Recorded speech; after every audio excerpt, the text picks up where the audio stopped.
घमंडी अमीर बहू के काले ससुराल वाले।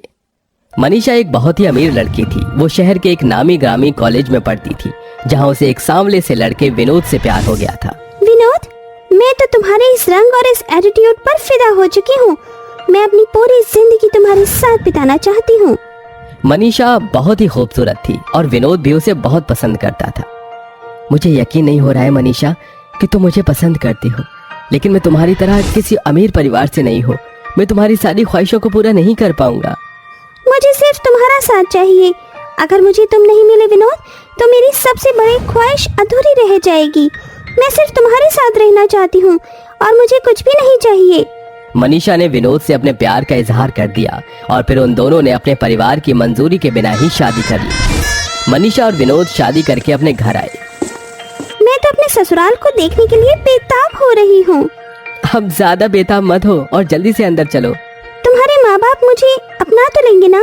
मैं अपनी माँ और बाबा को बहुत अच्छे से जानता हूँ, वो तुम्हें जरूर अपना लेंगे। विनोद मनीषा को अपने घर ले गया।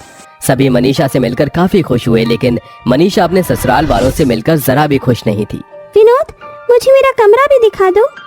अरे हाँ, बातों बातों में मैं तो भूल ही गई। जानिता, अपनी भाभी जी को इसका कमरा दिखा दे। जी।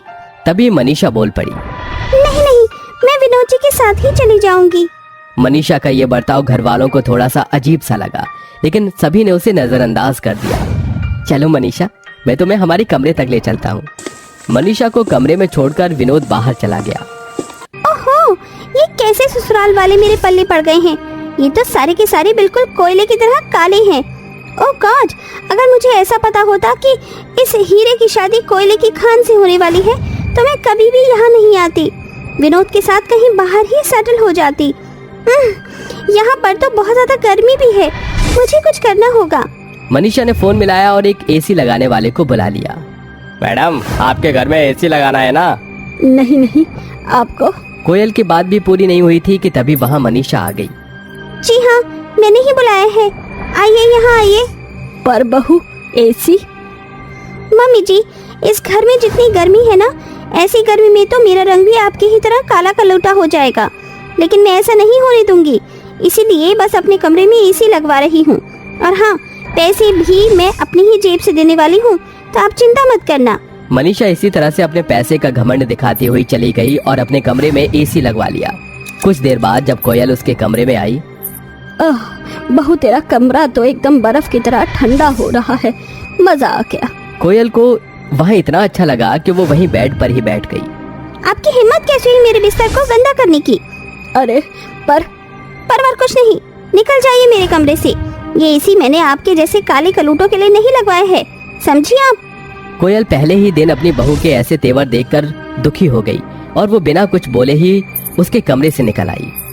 इसी तरह से दिन बीतते जा रहे थे और देखते ही देखते मनीषा भी गर्भवती हो गई। जैसे ये खबर उसके ससुराल वालों को लगी तो वो बहुत खुश हुए। बहू, अब तू बस आराम ही करना। घर के सारे काम तू हम पर छोड़ दे।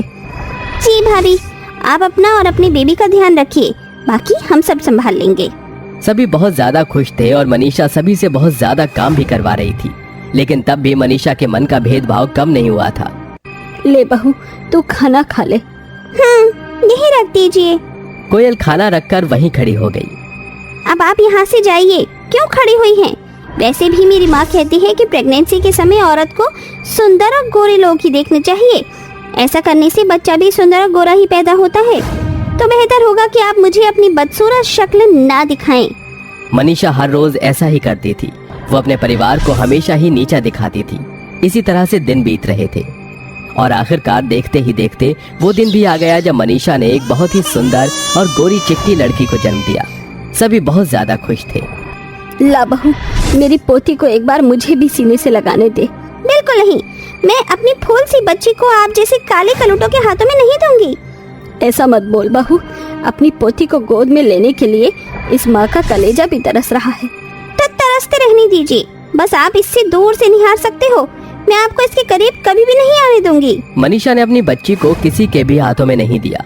इसी तरह से दिन बीत गए और मनीषा अपनी डिलीवरी के बाद घर आ गई। घर आने के बाद कोयल ने मनीषा को फोन पर बात करते हुए सुना। हाँ माँ, मैं चाहती हूँ कि आप मेरी बच्ची को संभालने के लिए एक सुंदर सी मेड का इंतजाम कर दो। मनीषा की बात सुनकर कोयल के दिल को चोट पहुंची, लेकिन वो कर भी क्या सकती थी। कुछ ही देर में एक बड़ी सी सुंदर सी लड़की मनीषा की बच्ची को संभालने उनके घर आ गई। माँ, मेरे और आपके होते हुए भी भाभी जी ने इसे काम पर रखा है। क्या काला रंग इतना बुरा होता है? नीता को मन ही मन बहुत ज्यादा एहसास हो रहा था, लेकिन वो सभी कर भी क्या सकते थे। इसी तरह से कई दिन बीत गए। मनीषा के बेबी का सारा काम वो मेड ही संभालती थी और मनीषा अपने ससुराल वालों से बहुत भेदभाव भी रखती थी। एक दिन विनोद अपनी बेटी को खिला रहा था। अरे मेरी प्यारी बच्ची, अले अले अले अले, पापा आ गए, बोलो पापा। इसी तरह खिलाते हुए विनोद के पास एक जरूरी काम का कॉल आया और वो अपनी माँ को अपनी बच्ची को देकर जाने लगा। माँ, अब कुछ देर इसे आप संभाल लो, मुझे एक जरूरी काम से जाना है। विनोद बस जा ही रहा था कि तभी वहां मनीषा आ गई और अपनी बच्ची को अपनी सास के हाथों से छीन लिया। ये सब देख विनोद को बहुत गुस्सा आया। ये सब क्या है मनीषा? मुझे तुमसे ऐसी उम्मीद नहीं थी। ये बताओ आखिर तुम चाहती क्या हो? आप चुप रहिए, मैं अपनी बच्ची को ऐसे काले पीले हाथों में नहीं दूंगी। मनीषा की बात सुनकर उसकी सास भी अब चुप नहीं रह सकी। बस बहुत हुआ बहू, अब तो हमारे सब्र को इतना भी मत आजमा कि हम कुछ गलत कदम उठाने पर मजबूर हो जाएं। ये बच्ची जितनी तेरी है उतनी हमारी भी है। जितना इसके रंगों में तेरा खून दौड़ता है उतना हमारा भी दौड़ता है। और ये रंग रूप ये सब तो बस ऊपरी है, इंसान के अंदर की खूबसूरती ही सब कुछ है। तुझे क्या लगता है कि अगर तेरी बेटी हमारे हाथों में आएगी तो वो भी हमारी ही तरह काली हो जाएगी? नहीं, बिल्कुल नहीं बहू, ये तेरी सबसे बड़ी गलतफहमी है और इस सोच को तू जितनी जल्दी अपने दिमाग से निकाल दे उतना ही अच्छा होगा। अपनी सास की बात को सुनकर मनीषा की बोलती बंद हो गई और उसे उसकी गलती का एहसास होने लगा। मुझे माफ कर दीजिए माँ जी, आज आपकी बातों ने मेरी आंखें खोल दी। मैं ना जाने अभी कौन से अंधेरे में थी, लेकिन अब मुझे सब साफ साफ नजर आ रहा है। आप प्लीज मुझे माफ कर दीजिए। भाभी, अगर इंसान को उसकी गलती का एहसास हो जाए तो इससे अच्छा तो कुछ हो ही नहीं सकता है। आप अब ज्यादा माफी मत मांगो। नीता ने सही कहा बहू, तुझे अपनी गलती का एहसास हुआ, ये बड़ी बात है। अब तू ज्यादा माफी मत मांग। उस दिन के बाद से फिर कभी मनीषा ने अपनी किसी भी चीज पर घमंड नहीं किया और अपने घर वालों के साथ मिलजुल कर हंसी खुशी रहने लगी। आरती अपने पति रमेश, सास ससुर बलराम और दामिनी और 2 नंद रिया, दिया और देवर अजीत के साथ एक छोटे से कमरे के ससुराल में रहती है। आरती और रमेश की शादी एक दिन पहले ही हुई थी। रमेश के परिवार वाले बहुत ही गरीब थे। शादी के बाद रमेश और आरती सबके साथ उस एक कमरे में रहने सोने लगे। गरीबी इतनी ज्यादा थी कि उस घर में केवल एक पंखा था और उसी के नीचे 7 लोगों का परिवार सोता था रात का समय। रमेश भाई, थोड़ा उधर सरकिए ना, मुझे तो पंखे की हवा भी नहीं आ रही है। अजीत, देख नहीं रहे हो, इधर तुम्हारी भाभी सोई है, उसे गर्मी लगेगी उधर। पता नहीं कब तक ऐसे एक कमरे और एक पंखे के नीचे रहकर हमें अपना जीवन बिताना पड़ेगा।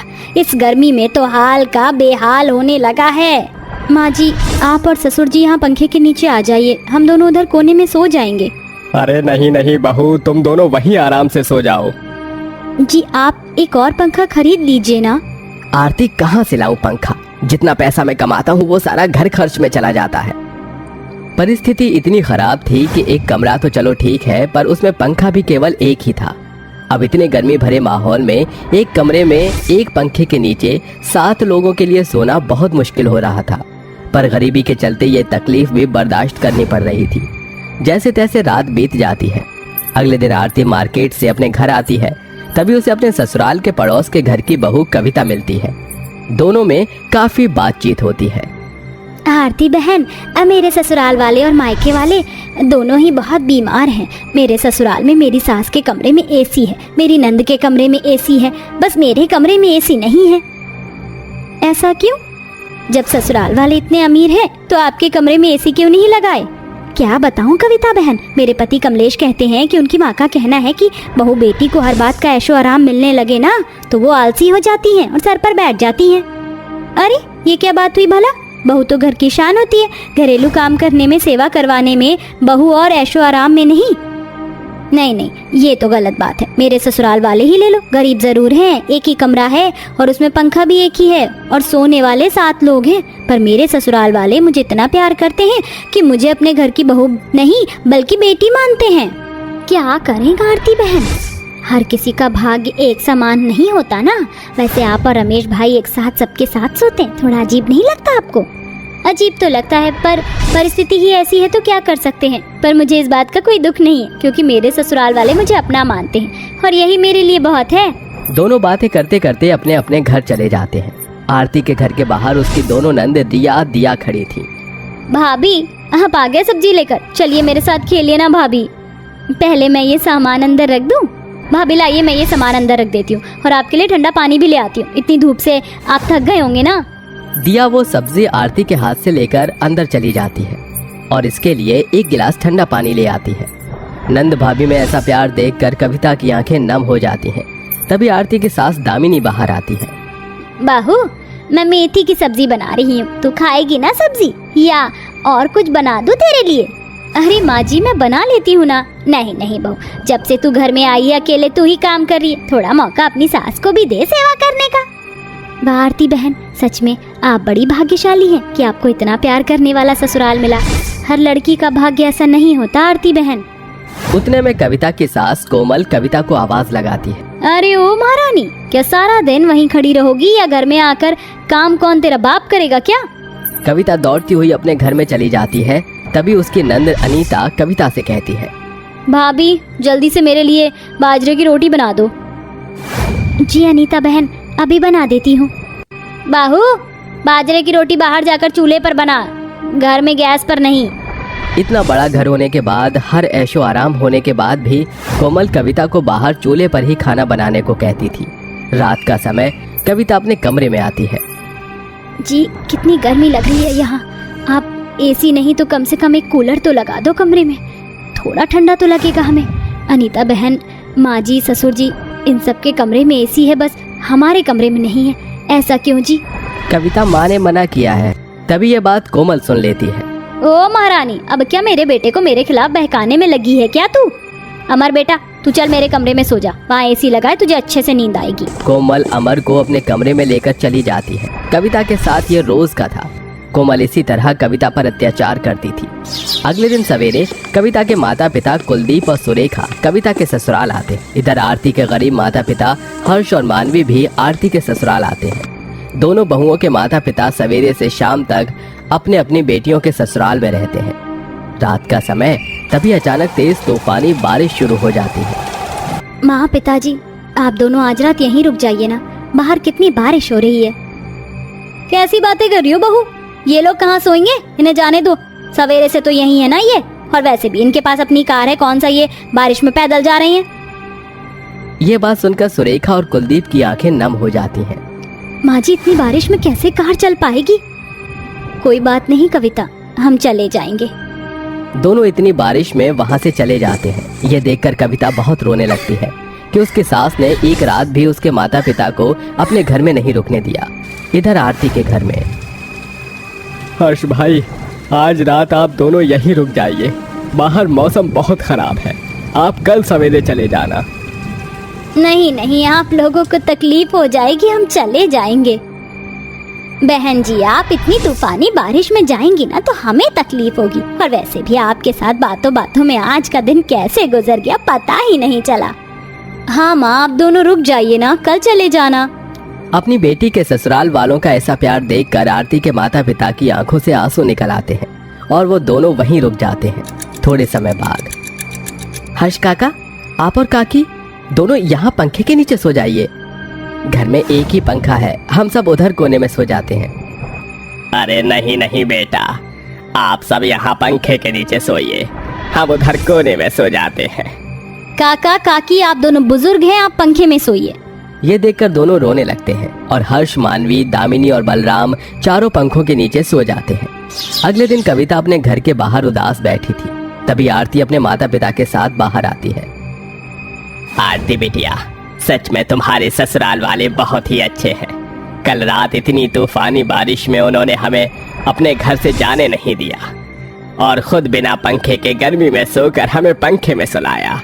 सच में बिटिया, हमें गर्व है कि हमें ऐसे समधन और समधी मिले हैं। हर्ष की ये बात सुनकर कविता उदास हो जाती है। हर्ष मानवी के जाते ही आरती कविता के पास आती है। क्या हुआ कविता बहन? आरती बहन, सच में आप बहुत भाग्यशाली हो कि आपको इतना प्यार करने वाला ससुराल मिला। कल रात मेरे घर भी मेरे मायके वाले आए थे, पर मेरे ससुराल वालों ने उन्हें एक रात भी यहाँ रुकने नहीं दिया। बाहर इतनी तूफानी बारिश हो रही थी, फिर भी मेरी सास ने अपने बड़े से घर में मेरे माता पिता को एक रात सोने नहीं दिया। अच्छा हुआ कविता बहन, मेरे ससुराल वाले आपके ससुराल वालों की तरह नहीं है। वो गरीब जरूर है पर दिलदार हैं। इतना कहकर आरती अपने घर में चली जाती है। तभी ये सारी बात कोमल सुन लेती है और वो कविता के पास आकर उससे माफी मांगने लगती है। मुझे माफ कर दे बहू, आज आरती बहू की बातें सुनकर मुझे एहसास हुआ कि जीवन में पैसा और अमीरी मायने नहीं रखती, इंसान की इंसानियत और अच्छाई ही मायने रखती है। मैंने तेरे और तेरे मायके वालों के साथ बहुत बुरा किया। बहू मुझे माफ कर दे, मैं आज के बाद कभी ऐसा नहीं करूंगी। ये बात सुनकर कविता कोमल के गले लिपटकर खूब रोने लगती है और आखिरकार आरती और उसके ससुराल की अच्छाई देखकर एक सास की आंखें खुल गई और वो हंसी खुशी अपनी बहू के साथ अपना जीवन यापन करने लगी।